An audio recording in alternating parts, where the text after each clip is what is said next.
This is what a wolf pup looks like at just 3 weeks old. Oh, you hardly look like a noble symbol of Minnesota at this point, young man. I am joined by Peggy Callahan at the Wildlife Science Center in Stacy, Minnesota. And these pups were separated from their mom at a certain point for research, correct? You want to tell us about that?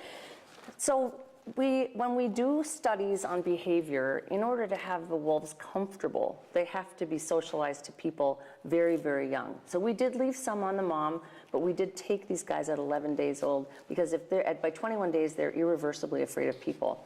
And the questions that we're looking at are fun. They're intelligence, decision-making, cognition, and the Jack Russell actually is a pack member for them. You guys are related. Let's not forget, you guys are related. It's hard to tell from this vantage point, but you guys are all related. But yes, so it's a very fun project. So University of Arizona and Duke University will be here all summer long to study the puppies, and so they will assist with bottle feeding so that they have a bond with them, and then the studies are really just games that you play with the puppies, but they answer certain questions about decision, cognition, and intelligence, and it's really cool to compare a wolf and a dog. When do they start howling? They start howling immediately. They can howl as soon as they can vocalize. Oh! Oh! Oh!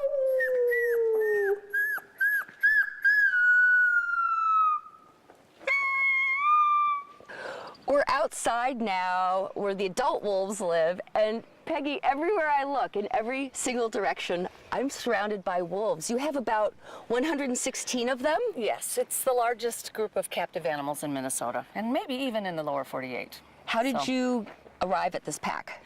It's been gradual over time, and when we do studies that ask questions that end up with puppies, we just continue to work toward answers and end up with more animals. We've rescued quite a few from wild situations, so that's just how it happens. Right now we're actually looking at cognition and intelligence in puppies. We're also looking at heart responses of different wolves that have had different upbringings. These 3 youngsters have a cardiac monitor under their skin. They were raised by mom. We have a group that was wild caught puppies that were orphaned, and then we have some that were bottle fed by us. So we have a number of different questions, lots of different irons in the fire that are going on.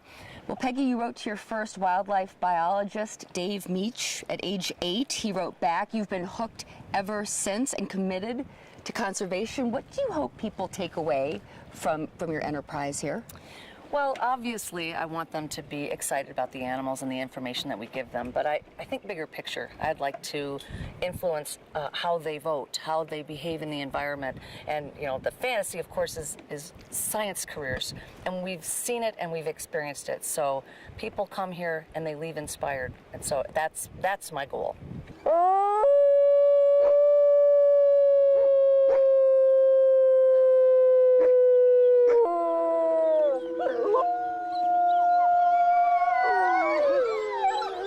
Wow. Well, that's the most effective wolf whistle I've ever heard. Back to you.